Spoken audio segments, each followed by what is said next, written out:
i-install tayo ng ating DXN eChat. Punta tayo sa Play Store. Then, type natin DXN eChat.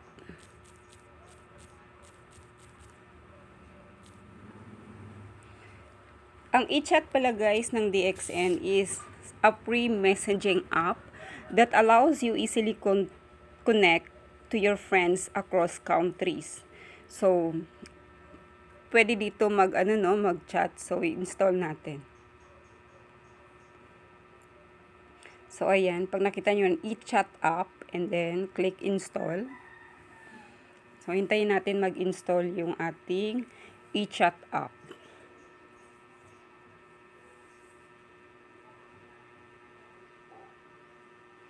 Sa mga bago lang sa DXN, pwede po ito siyang install sa ating Android cellphone para madali po tayong makakonect sa ating mga members, sa ating mga partners, sa iba't ibang countries. So, ayan, na-install na natin. Then, click open. Ayan. So, mag-download na yung ating eChat. Hintayin muna natin mag-load. And then, click lang natin allow. And then, pwede po tayong mag-tour kung ano ba yung mga laman or ano ba yung mga magagawa natin using our eChat. So, introducing eChat.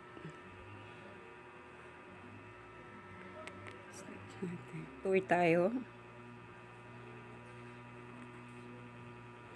Ayan. So, ang eChat, meron siyang customer service. Customer service, pwede tayong mag-chat sa mga DXN representative based sa ating country. Kung mayroon tayong mga inquiries na about DXN sa mga product, kung paano tayo mag-purchase online, paano pang-member, lahat ng inquiries about DXN, pwede po tayong mag-chat sa ating mga customer service representative, So, ayan. And then, notification. Sa notification naman, manonotify po tayo kung ano yung mga nangyayari sa ating DXN account, Yan.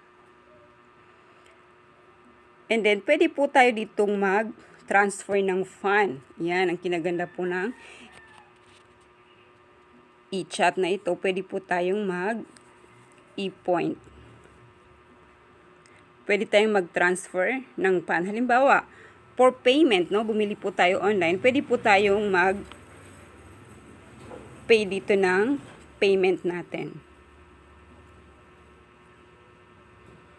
And then, pwede po tayong mag-chat, Pwede po ditong normal chat, yung messaging, Pwede tayong mag-send and receive instant messages sa ating mga friends.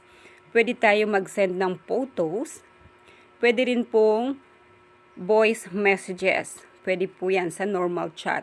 Sa group chat naman po, pwede po tayo mag-chat with multiple person. Kasi nga, group chat siya, so marami.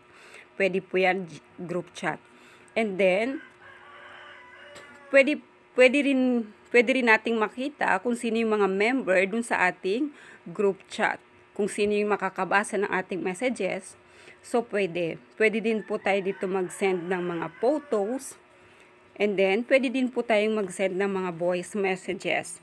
Ang ikinaganda ng group chat, kasi kapag, halimbawa yung mga member mo sa iba't ibang country, and then, pwede din pati dito sa Pilipinas. Then, pag pinasok mo siya dito sa ating eChat na group chat, isang messages lang yung ibibigay mo, and then magpa-pop up na yun sa lahat po ng mga members natin. So, mababasa ng lahat. So, yun ang kinaganda, sa one instant message lang sa group chat, lahat makakabasa. So, for example, mayroon po tayong mga information.